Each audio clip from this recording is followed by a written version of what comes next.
Quanto mais nós lemos e meditamos nas Escrituras, mais impressionados nós ficamos com o propósito de Deus.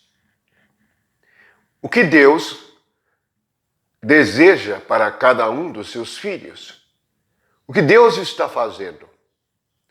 Quantos estão distraídos nas suas igrejas, cantando, orando, até mesmo orando,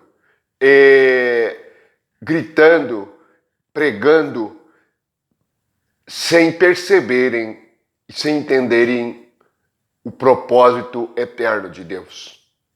É algo grandioso demais. É muito mais do que nós pedimos ou pensamos.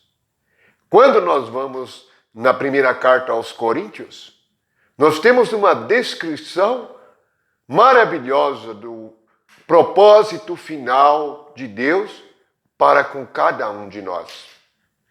Portanto, é algo que os homens em todas as gerações, em todos os tempos, questionaram, pensaram, mas não entenderam, não compreenderam e jamais compreenderão se não crerem em Jesus Cristo. Jamais alcançarão sem Jesus, pois Ele é o único caminho que nos leva ao Pai, o único Deus vivo e verdadeiro. Somente Ele pode fazer cumprir este propósito que é eterno. Veja que em 1 Coríntios, no capítulo 15, no versículo 42, o apóstolo começa a falar sobre a nossa ressurreição. Enquanto nós estamos aqui neste corpo abatido, enfermo e muitas vezes enfraquecido, nós não temos ideia do que seja a vida futura neste corpo e deste corpo. Ele diz assim a partir do versículo 42 do capítulo 15. Pois assim também é a ressurreição dos mortos. Semeia-se o corpo na corrupção, ressuscita na incorrupção. Semeia-se em desonra, ressuscita em glória. Semeia-se em fraqueza, ressuscita em poder. Semeia-se corpo natural, ressuscita corpo espiritual. Se há corpo natural, há também corpo espiritual. Pois assim está escrito: o primeiro homem, Adão, foi feito alma vivente. O último Adão, porém, é espírito vivificante. Mas não é primeiro o espiritual, e sim o natural. Depois o espiritual. O primeiro homem, formado da terra, é terreno. O segundo homem é do céu. Como foi o primeiro homem o terreno, tais também os demais homens terrenos. E como é o homem celestial, tais também os celestiais. E assim como trouxemos a imagem do que é terreno, devemos trazer também a imagem do celestial. Isto afirma, irmãos, que a carne e sangue não podem herdar o reino de Deus, nem a corrupção herdar a incorrupção. Eis que vos digo um mistério: nem todos dormiremos, mas transformados seremos todos.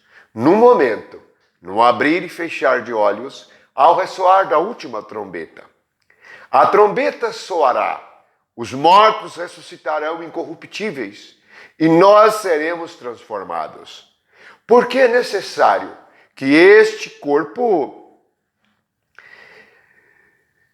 corruptível se revista da incorruptibilidade e que o corpo mortal se revista da imortalidade.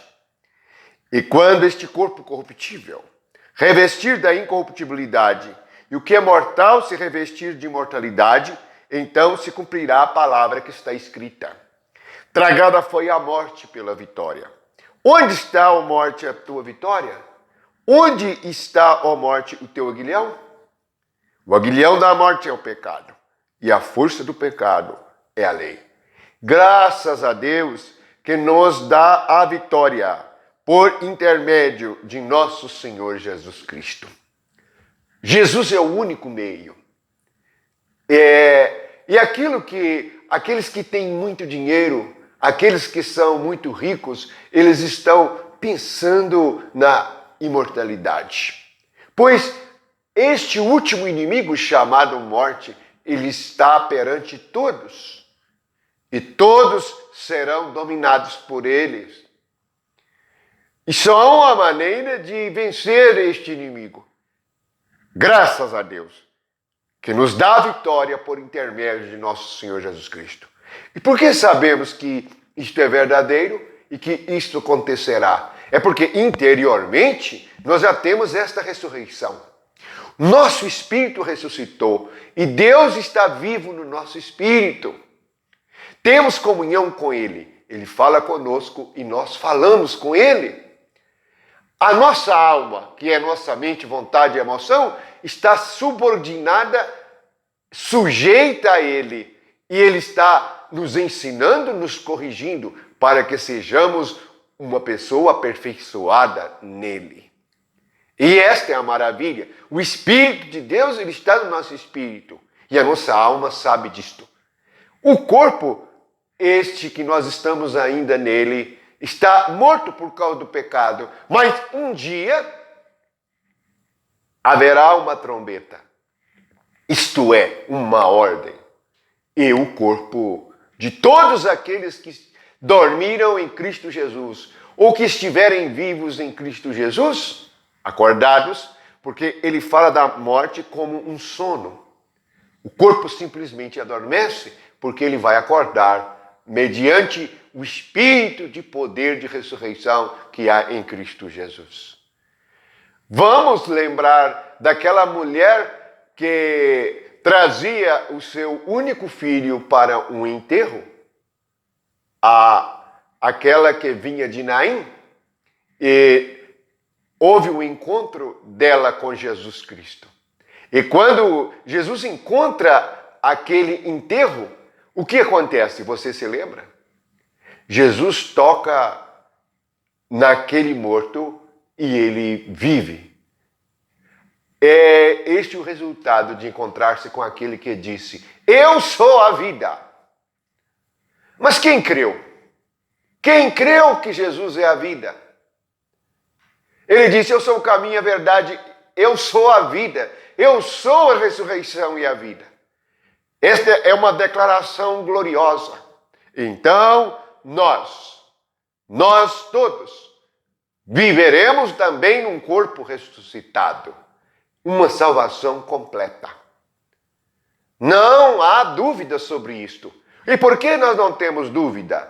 Porque temos o cumprimento daquele que nos fala dia após dia, daquele que nos revela as coisas dia após dia, daquele que nos guia a toda a verdade.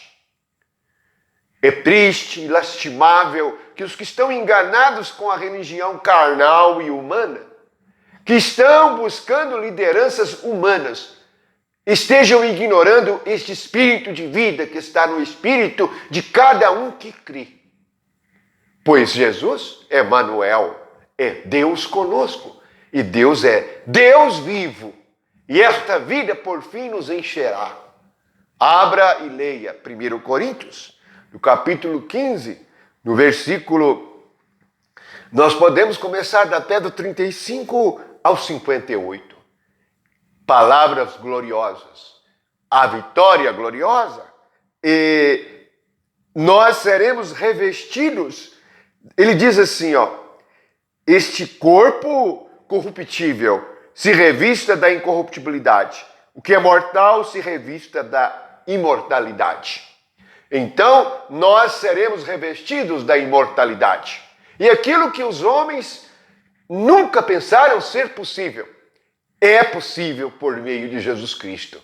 Este é o eterno propósito de Deus em Cristo Jesus. É muito mais do que reunir-se num lugar para cantar e para louvar. A reunião da igreja é para celebrarmos a ressurreição.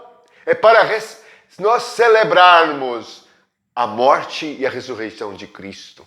Porque ele termina dizendo no versículo 57, graças a Deus, que nos dá a vitória por intermédio de nosso Senhor Jesus Cristo.